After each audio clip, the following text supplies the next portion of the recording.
Some men crumble when their woman betrays them. Others make sure she regrets it. My name is Matthew Sutherland. I'm 58 years old. I was raised in the Arizona desert where the sun burns away weakness and only the strong survive.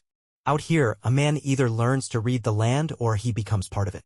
I lead expeditions, guide lost hikers, and teach rich tourists how to respect a place that doesn't care if they live or die. The desert is honest. People are not. That's a lesson I learned early and one I'd almost let myself forget until my wife reminded me. Giselle.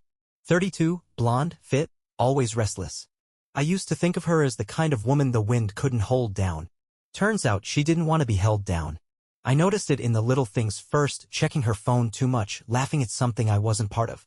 The way she'd pause before answering a simple question like her mind had to catch up to the lie.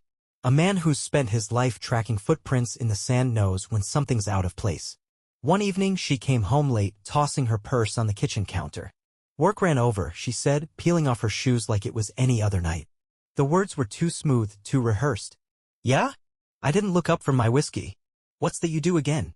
She rolled her eyes. Matt, come on. I let it go. Pushed nothing. A man who's been in the field long enough knows how to let the prey get comfortable before he takes the shot. Days later, I found the receipt. The Rosewood Inn, Sedona. Paid in cash, checked out Sunday morning. Giselle hated Sedona. Said it was full of fake spiritual types and overpriced crystals. Yet, there it was, her name printed neatly at the bottom of the bill. A weekend she never mentioned. A place she had no reason to be. I didn't get angry. That's the mistake most men make. They let emotions cloud their thinking, act fast and stupid.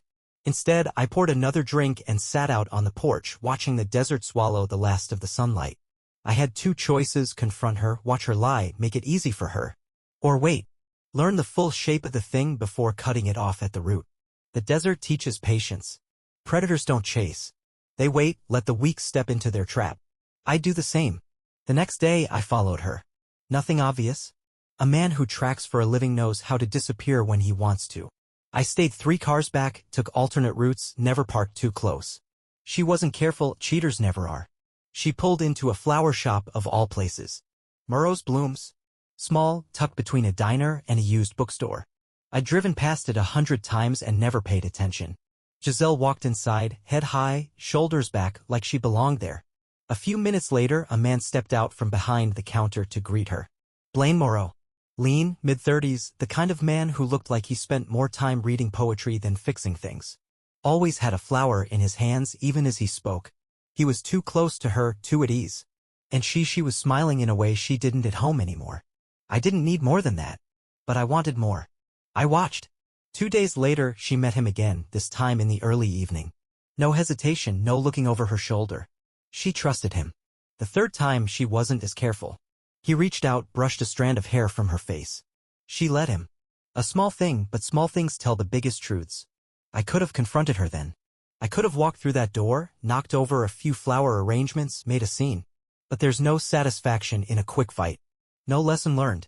I wasn't going to just catch them. I was going to make them regret ever thinking I wouldn't.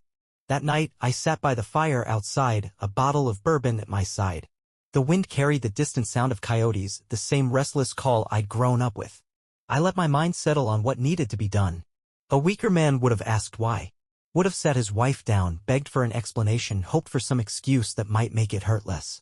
But I knew the truth. She wanted something easy, something light.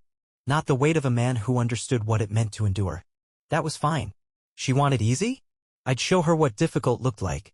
I'd start slow. Just enough to make them sweat. The first move had to be small, just enough to unsettle them. A good hunter doesn't lunge too soon, he makes the prey feel watched first. I started with something simple. A note tucked into the florist's mail slot before dawn. She lies to you too. No signature. No explanation. Just a statement. Let him sit with it. Let him wonder. I didn't need him to believe it right away, just plant the seed. Doubt is like a crack in stone, small at first, but with the right pressure, it spreads. The next step was for Giselle. She wasn't stupid, but she was arrogant. Arrogant enough to think she had everything under control. That's the kind of confidence that makes people sloppy. I left a single white lily, morning flowers, on the seat of her car. No note this time, just the flower. Something for her to think about on her way to him. I watched her find it from a spot across the street. She hesitated, fingers tightening around the petals, before looking around like she expected someone to be standing there, watching. That was enough for now. A few days passed. I kept my routine the same. Woke early, worked, came home. Didn't press her with questions, didn't act different. If she suspected anything, she didn't show it. But Blaine did. I stopped by Moreau's Blooms the following week. Casual. Like I was just another man picking up flowers for his wife. He was alone behind the counter, arranging a bouquet with the same careful touch I'd seen before. Up close, he wasn't much. Soft hands, like he'd never worked a day outside. He looked up when I walked in, the easy smile on his face tightening just a little. "Morning," he said. I nodded, glanced at the flowers. "Got anything that says, 'I know what you did'?" His hand faltered, just for a second, before he forced a chuckle. "Not sure I have that in stock." I picked up a rose, turned it between my fingers. "Shame. You seem like the kind of guy who'd know a thing or two about apologies." He watched me, expression careful now. He wasn't sure if I was just a rude customer or something else. That was good. Let him wonder. I bought a dozen red roses, paid in cash, and left without another word. That night, I made my next move. Giselle had been spending more money lately. Expensive lunches, boutique shopping trips. I hadn't questioned it before, but now I had reason to. Lucky for me, I had a contact who owed me a favor. Henry DeWitt wasn't the kind of man you'd notice in a room, and that was exactly what made him useful. He was an accountant, but he'd worked with the wrong people before. He didn't anymore, not if he wanted to keep breathing. He owed me for getting him out of a mess a few years back. We met at a bar on the edge of town, the kind of place where no one asks questions. He looked nervous, like he always did, fingers twitching against his glass. "You're really asking me to dig into your own wife's accounts?" he muttered, barely looking at me. I took a slow sip of my drink. "Something wrong with that?" He let out a shaky breath. "Only if you don't like what you find. Find it anyway." A few days later, he called. "You were right. She'd been draining money from our joint account. Nothing huge, just a few hundred here and there, funneled into a separate one she'd opened on her own. A woman making her escape plan." I didn't get mad. I just moved faster. I transferred everything out of our shared account before she could touch another dollar. Made sure every bill was in my name. The house, the car, mine. When she ran, she'd be running broke. Still, that wasn't the best part. The best part came from someone unexpected. Kaylee Mitchell, our babysitter. She was a teenager, the kind that spent more time staring at a phone than anything else. But teenagers see more than people give them credit for. And Kaylee had seen plenty. One night, as she was leaving, she hesitated at the door. "Mr. Sutherland?" she said, shifting from foot to foot, glancing up at me with that mix of curiosity and nerves young people get when they're about to do something risky. You know your wife's been acting kinda weird, right?" I met her gaze calm. "What makes you say that?" She pulled out her phone. "I wasn't trying to snoop or anything, but I was at the house last weekend, watching the kids, and I kinda overheard something." She pressed play. The recording was grainy, a little muffled, but clear enough.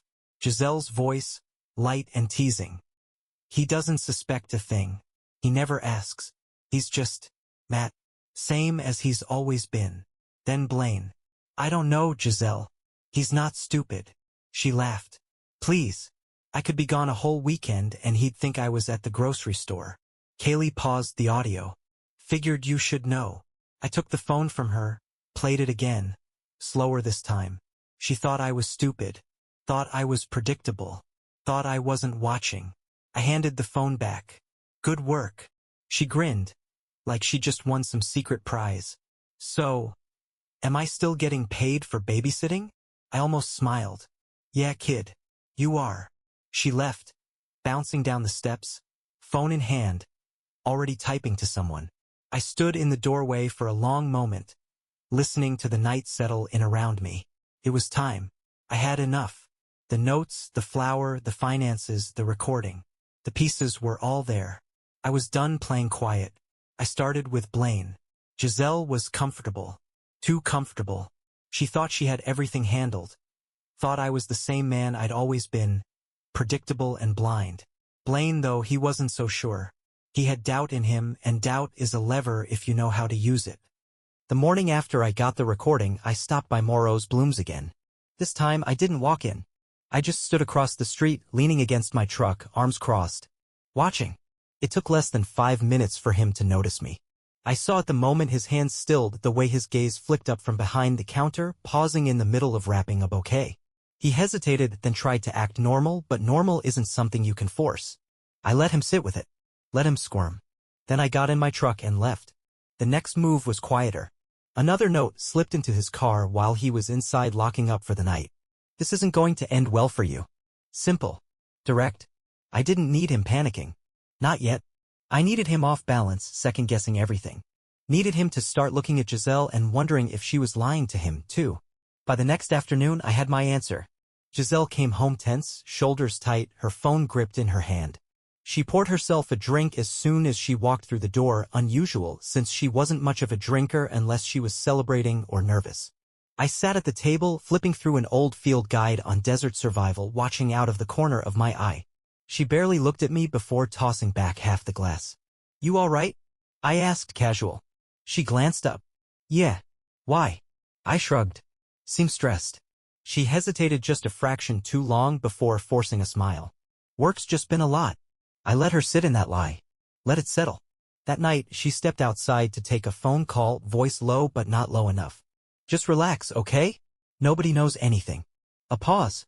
"No, he hasn't said anything. He's the same as always." I smirked, shaking my head. The same as always. She thought she was holding the cards. 2 days later, I made sure she knew better. It started at a dinner party. One of those things she loved to drag me to, full of people I had no use for, her friends, her social circle, the types who only knew how to exist in air-conditioned spaces and thought nature was something you looked at from the safety of a resort balcony. I never liked them and they never liked me, but Giselle insisted, so I played along. This time, though, I had a reason to go. We arrived at the Red Mesa Grill, one of those high-end places that tried too hard to look rustic. Stone walls, dim lighting, waiters who acted like bringing you a glass of water was a favor. The table was full when we got there, a mix of her friends, a few coworkers, and one of our mutual friends, Randy Turner, who was one of the few people I actually respected. Drinks were poured, small talk dragged on, and then I leaned back in my chair, watching Giselle with the same calm I'd used 100 times tracking coyotes. "So, Giselle," I said, voice easy. "How was Sedona?" Silence. For just a second, her face went blank. A flicker of something shock, calculation, before she forced a laugh. "What?" I said, "How was Sedona?" I took a slow sip of my whiskey. "You never told me much about that trip." A few of the women at the table perked up, looking between us. She felt it, felt the shift, the attention. "Oh," she said, shaking her head like she was amused. "That was just a work thing. I barely even remember it." I nodded. "Huh." Set my glass down. "Funny, I could have sworn it was something special." She shot me a look, sharp but careful. "What's that supposed to mean?" Randy, who had been mid-drink, set his glass down a little too hard. "Wait," he said, frowning. "I thought you said you went up there with some friends." Giselle went still. I didn't smile. I didn't have to. "Oh, did she?" I turned to Randy, genuinely curious. "That's interesting. I must have misunderstood. Who'd she say she was with?" Now all eyes were on her. She opened her mouth, closed it again, then let out a forced laugh. "Jesus, can we not turn dinner into an interrogation?" Randy leaned back, shaking his head, eyes narrowed in thought. Giselle's best friend, Melanie, was already shifting uncomfortably in her seat, suddenly very interested in her salad. I let the moment stretch, let the weight of it settle around her. Then I picked up my glass again, taking a slow sip before setting it down with a quiet clink. "Just asking a question." She smiled, too wide, too forced. "Well, maybe ask better ones." I chuckled low, shaking my head. "Maybe." The conversation moved on, but the air had changed. The seed was planted. Giselle barely spoke the rest of the night. She smiled when she needed to, laughed when someone made a joke, but I could see the tension in her shoulders, the way her fingers tapped against the stem of her wine glass. She was thinking. Thinking too much. And when people start thinking too much, they start making mistakes. We left the restaurant in silence, the desert air cool against my skin as I unlocked the truck. She climbed in, staring straight ahead, lips pressed tight. I didn't say anything. Just started the engine and pulled onto the road. A few miles passed before she finally spoke. That was cute, she muttered. I kept my eyes on the highway. What was that little act back there, trying to embarrass me in front of my friends? I let out a short laugh. I didn't do anything, Giselle.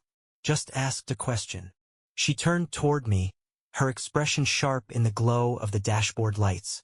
Bullshit. You were trying to start something. I glanced at her, just for a second, before looking back at the road. If I was trying to start something, you'd know. She inhaled sharply like she was about to fire back, but stopped herself.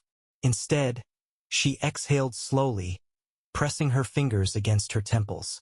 This is ridiculous, she muttered under her breath. I didn't respond, just let her sit in it. She was waiting for me to push, to yell, to accuse.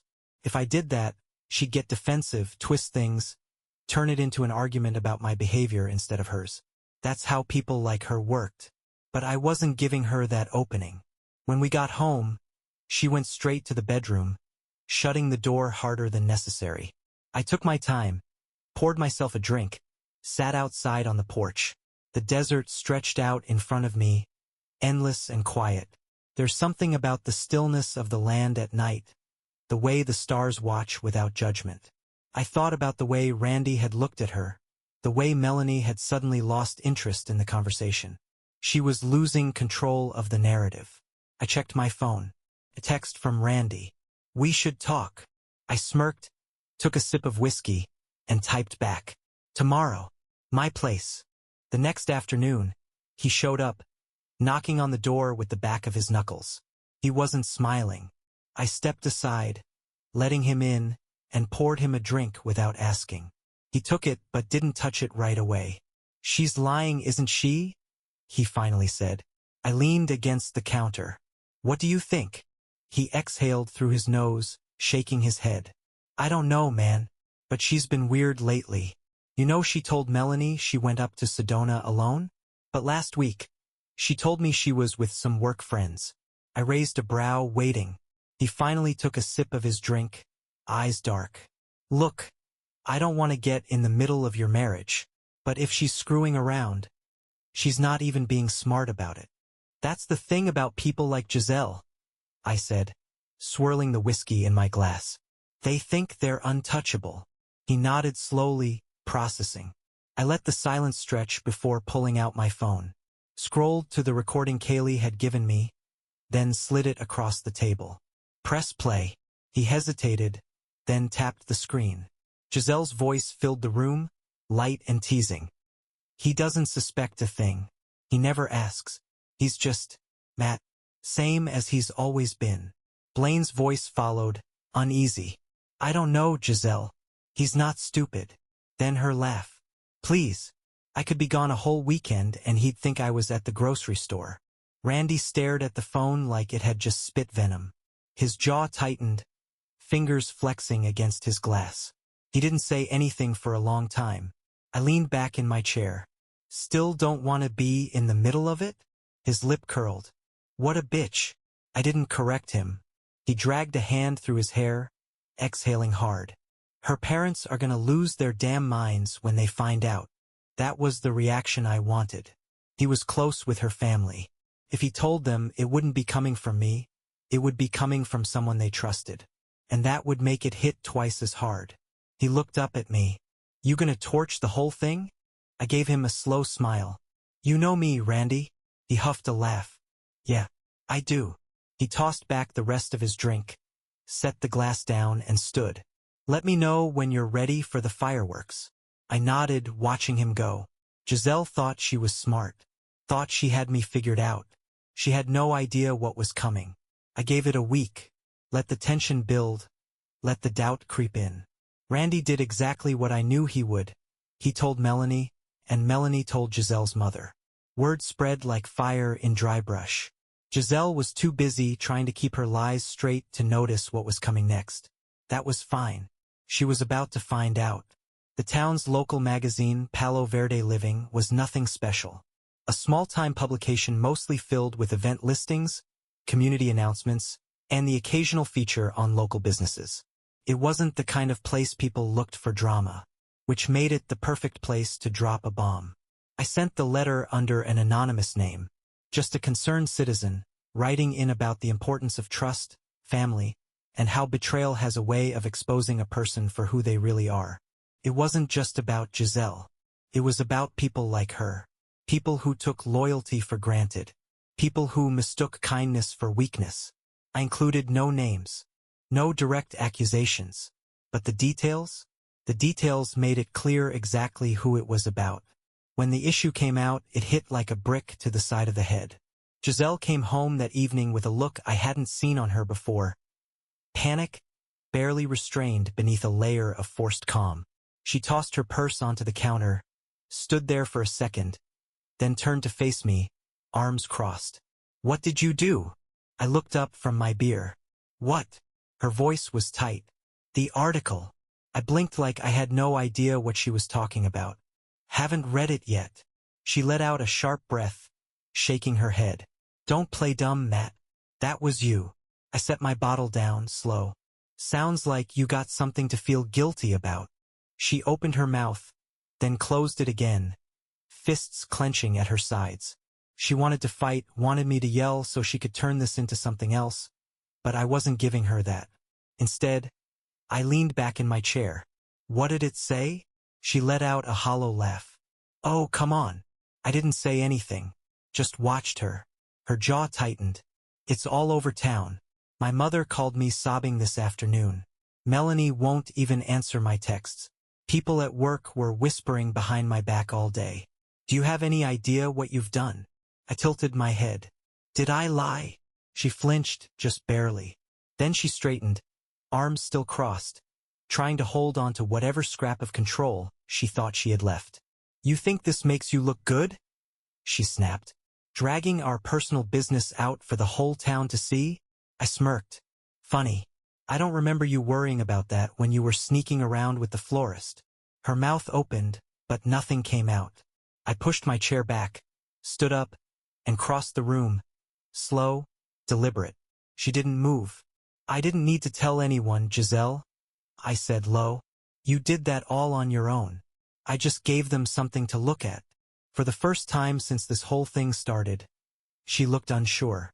She swallowed, then shook her head, reaching for her usual weapons. "Matt, be reasonable. This doesn't have to be." I cut her off. "You need to leave." She blinked. "What?" "You heard me." I grabbed my keys, brushing past her. "Your things are packed. I suggest you take them before the locks change." She spun around, voice rising. "You don't get to do that. This is my house too." I turned back, calm. "Not anymore." She started to argue, but I didn't care to listen. I walked out, slamming the door behind me, leaving her standing there. As I got in the truck, I felt something settle inside me, a weight lifting. She thought I'd just take it. Thought I'd sit there and do nothing while she made a fool out of me. She was wrong. And now the whole town knew it. Giselle didn't leave that night, not right away. She did what people like her always do. She tried to control the damage. I stayed out late, let her sit in it, let her pace around the house thinking she still had time to spin this in her favor. When I finally came back, the place was dark except for the dim glow of the kitchen light. She was sitting at the table, a half-empty glass of wine in front of her, eyes sharp but tired. "I can fix this," she said the second I stepped inside. I shut the door behind me, dropped my keys onto the counter. "Fix what?" She let out a slow breath, like she was speaking to a stubborn child. "Matt, come on. This got out of hand. People are talking. My family is freaking out, but we can get ahead of it." I pulled a beer from the fridge, popped the cap off with one hand. "How's that?" "We put out a statement." Her voice was smooth, rehearsed. She'd been practicing this. "We say the article was taken out of context, that it was exaggerated, a misunderstanding. You and I present a united front." I took a sip, watching her over the rim of the bottle. "A united front." "Yes." She leaned forward. "This doesn't have to be a disaster for either of us. We spin it the right way, people move on. We don't need to make this uglier than it already is." She was good. I give her that. I set my beer down, crossed my arms. So let me get this straight. You screw around behind my back, laugh about how stupid I am, and now that the truth's out, you want me to help you clean it up. She swallowed, but didn't break eye contact. I made a mistake. I let that sit between us. Then I chuckled, shaking my head. You didn't make a mistake, Giselle. A mistake is forgetting to lock the door. A mistake is leaving the stove on. You made a choice. She exhaled, her frustration rising. You're being difficult. I smirked. You've got no idea. She ran a hand through her hair, staring at me like she was trying to solve a problem that didn't have an answer she liked. Then she softened, leaned in just a little, voice dropping into something more careful. Matt, you don't want this to go to court. There it was. I took another sip of beer. You think I'm worried? She hesitated. I think you should be. I nodded like I was actually considering it. You know you're right. I turned, grabbed a folder off the counter, and dropped it onto the table in front of her. That's why I already had the paperwork drawn up. She stared at it like it might bite her. I pulled out the chair across from her, sat down slow. Here's how this goes. You take your things, you sign those papers, and you leave. You don't fight me on the house because I already moved everything into my name. You don't fight me on the accounts because I already drained the shared ones. And you sure as hell don't try to take me to court, because if you do, I'll make sure every single thing you don't want getting out ends up front and center. Her jaw tightened. You can't. Try me. Silence stretched between us. Then finally she reached for the papers. Flipped through them, her fingers tight against the pages. She wasn't reading them. She was just stalling. I let her. After a long moment, she looked up. You always have to win, don't you? I shrugged. No. I just don't lose. She exhaled through her nose, then grabbed a pen from the counter. I watched as she signed one page at a time. When she finished, she set the pen down, stood up, and walked toward the stairs. She paused at the bottom step, turned her head slightly. You're a real piece of work, you know that? I picked up the folder, checking the signatures. Took you long enough to figure that out. She didn't say anything else. Just walked up the stairs, each step slower than the last. The next morning, she was gone. She didn't say goodbye. Didn't leave a note. Just an empty closet and the faint scent of her perfume still hanging in the air. I stood in the doorway of the bedroom for a long time, looking at the space she used to fill. Then I grabbed a trash bag, stripped the sheets, and threw them out. It was over. And I was still standing. A week passed before I heard her name again. Life moved forward the way it always did. I worked, I drank, I sat on the porch at night listening to the wind cut across the desert. The air smelled cleaner without her perfume hanging in the house. The place felt bigger, quieter, better. Word around town was that Giselle had gone to stay with her parents. That wasn't a surprise. She didn't have many places to go, and her mother wasn't the type to turn her away, no matter how badly she'd screwed up. That didn't mean things were easy for her. I saw Randy at the bar a few nights after she left. He slid onto the stool next to mine, nodded at the bartender for a beer, then glanced over at me. So, he said, tapping his fingers against the counter. You hear?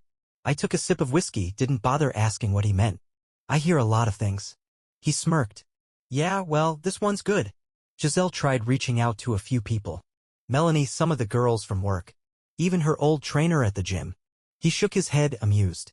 Nobody's biting. I raised a brow. That's so? Oh yeah. Turns out people don't take too kindly to getting lied to. Or being made to look like idiots. Even her mom's embarrassed to be seen with her right now. He chuckled. Bet she didn't see that coming. No, she didn't. Giselle had always been good at spinning things, making herself look like the victim, twisting situations in her favor. But there was no twisting this. Not anymore. I leaned back, letting the whiskey sit on my tongue before swallowing. And the florist? Randy grinned. Oh, he's done. Business is circling the drain. People don't want to buy flowers from the guy who screws married women. Especially not when those married women's families make up half his customer base. That made me smile. People think revenge is about explosions and screaming matches, about big, dramatic moments. It's not. It's about control. It's about making sure the people who wronged you feel it day after day in small, suffocating ways. The best part was I didn't have to lift another damn finger. Randy clinked his bottle against mine. To well-earned justice. I took a slow sip. To patience. A few nights later, I got a letter. Not from Giselle. Not from Blaine. From Blaine's ex-wife. I didn't recognize the name at first, but the return address was from Texas. I opened it out of curiosity, unfolded the neat, carefully written pages, and started reading. She introduced herself, said she'd heard about everything that happened. Said she wasn't surprised. Apparently, Giselle wasn't the first woman Blaine had done this with. And he wasn't just some hapless romantic caught up in a whirlwind affair. He did this for fun. Found women who were restless, who wanted excitement. He made them feel special, played the part, then left them worse off than when he found them. Giselle thought she'd found some great love story. She was just another name on his list. I leaned back in my chair, reading the letter twice. Then I laughed. Not a bitter laugh. Not even a surprised one. Just the kind of laugh a man lets out when life proves him right one more time. I tossed the letter onto the table, grabbed my keys, and stepped outside. The desert stretched out in front of me, endless and quiet, the same as it had always been. Some things change. Some things don't. The wind picked up, carrying the scent of dry earth and sage. The stars burned cold overhead. I took a deep breath. Then I walked forward, never once looking back.